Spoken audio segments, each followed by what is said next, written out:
Good morning, this is Kris Shoemaker, also known as Yehudah ben Shomeyr, and you're listening to Coffee with Kris, the time of the day where we share a cup of coffee and share a bit of the Word of God. All right, this is Sidra Aliyah 6 and 7. This is Friday and Saturday's portion of our Torah portion for this week called Korach, and it's taken from Numbers, chapter 17, verse 10, all the way to chapter 18, verse 32. But we're going to be in chapter 18, focusing on the verses of 17 through 21. And here we go. So it says, "But the firstborn of the ox, sheep, or goat, you are not to redeem." So this is God speaking to the children of Israel regarding the tribe of Levi, which is the priestly tribe. It says, these firstborn, that they're not to be redeemed. It says, they are holy. You are to sprinkle their blood on the altar, and their fat you are to burn as a fire offering, a pleasing aroma to Adonai. Their meat, the breast of the wave offering and the right thigh, is yours. Whatever is set aside from the holy offerings which the children of Israel present to Adonai, I have given to you. In other words, given to the Levites, given to the priestly tribe, the priestly clans, your sons and your daughters with you as a permanent share. Get that, a permanent share. They are to always get a portion of the sacrifices that all the other tribes bring to the tabernacle to be sacrificed for thanksgiving offerings, redemptive offerings, etc., etc. All these offerings, they get a portion, whether it's meat, whether it's grain, what have you. He says, I have given it to you, your sons and your daughters with you as a permanent share.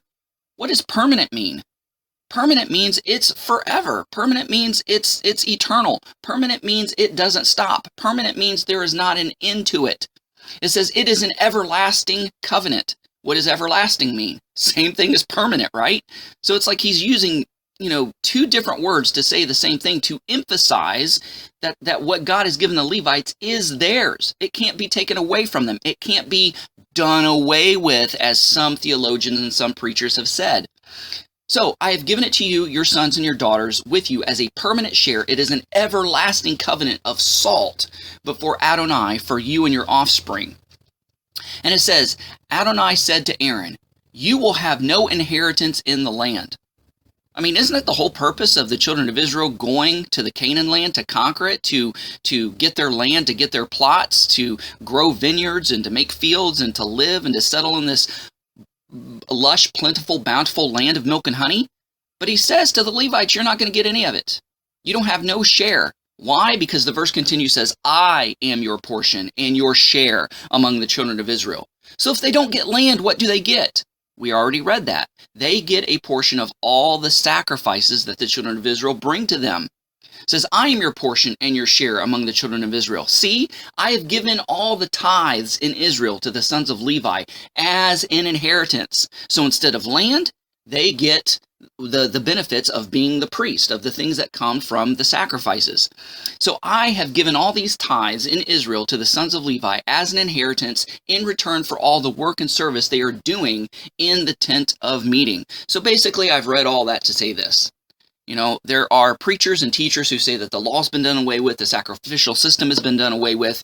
Indeed, we can't sacrifice now because there is no standing temple in Israel.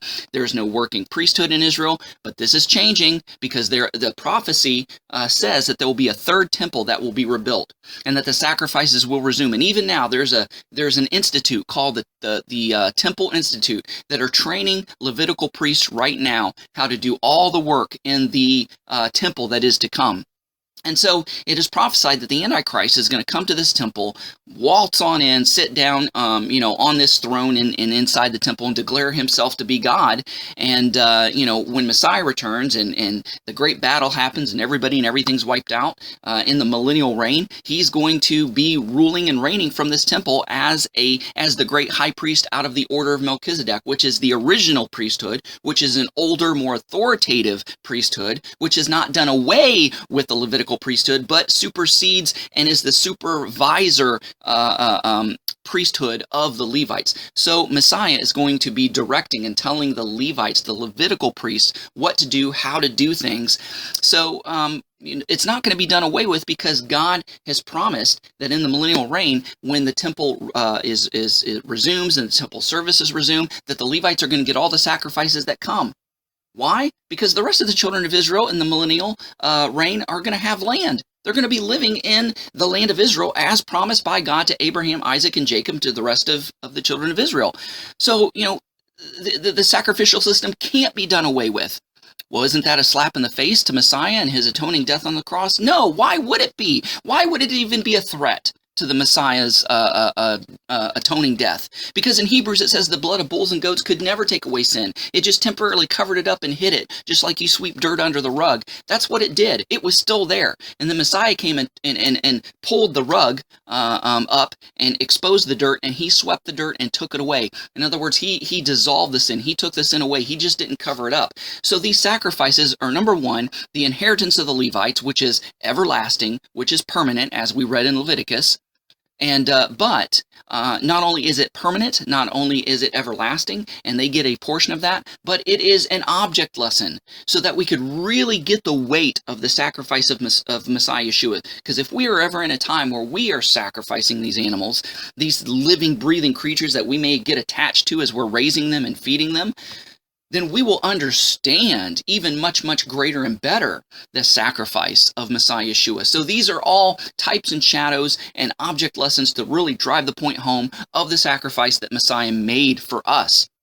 And so when we look at these sacrifices, we always look back to the Messiah who came and what he did for us. And those who are sacrificing before Yeshua always look forward to that promise and redemption of a kinsman redeemer that was going to redeem us, everything that the sacrifice symbolized. So hopefully this helped explain a lot to you. Hopefully you enjoyed this little Torah portion for today. Guys, thanks so much for listening. Go out there and have a great day. Shalom and God bless.